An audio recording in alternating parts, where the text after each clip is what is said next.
Неад'емным атрыбутам і натуральным упрыгожваннем навагодніх святаў, вядома, з'яўляецца ялінка.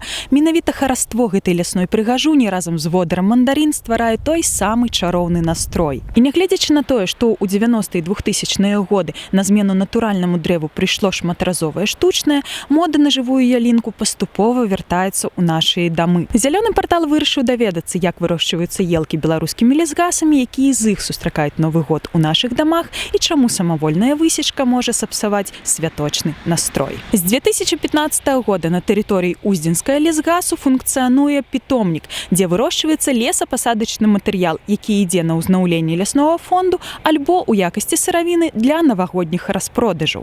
Мы начинаем сбор шишек с ноября-декабря месяца, заканчиваем в феврале. Шишки вот именно ели мы перерабатываем у себя на шишкосушилке.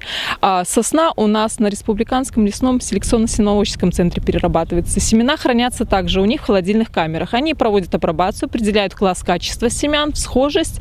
И все документы предоставляют нам. По весне мы получаем наши семена и начинаем закладывать посевное отделение питомника. Что касается конкретно ели, она у нас 2 года растет в посевном отделении, потом мы ее пересаживаем в школьное отделение для доращивания, еще 2 года, и только потом мы начинаем ее куда-то высаживать или на лесокультурной площади, ну и катки наши. Для того, чтобы она выросла метровой, нужно 7 лет.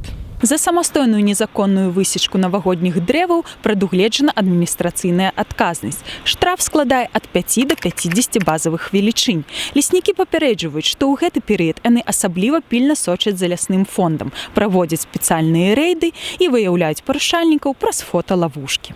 Каждый год в лесхозах в предновогодний период вводится специальный режим усиленной охраны хвойных молодняков. Создаются рейдовые группы, организуются посты стационарные, создаются соответствующие приказы по лесхозам, и лесная охрана работает в усиленном режиме. Также используются фотоловушки для выявления.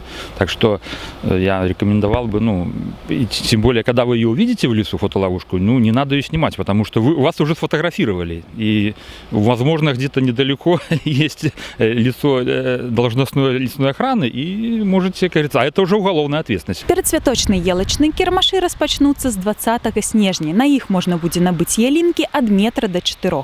Кошты на якія складаюць ад 10 до 30 рублёў адпаведна. У гэтым годзе кампанія «Ремондис» узялася вырашыць пытанне утылізацыі навагодніх ялінак у сталіцы. У канцы студзеня будуць арганізаваны спецыялізаваныя пляцоўкі, куды можна будзе вынесці свае ялінкі, што пойдуць на перапрацоўку для паліва і кампосту.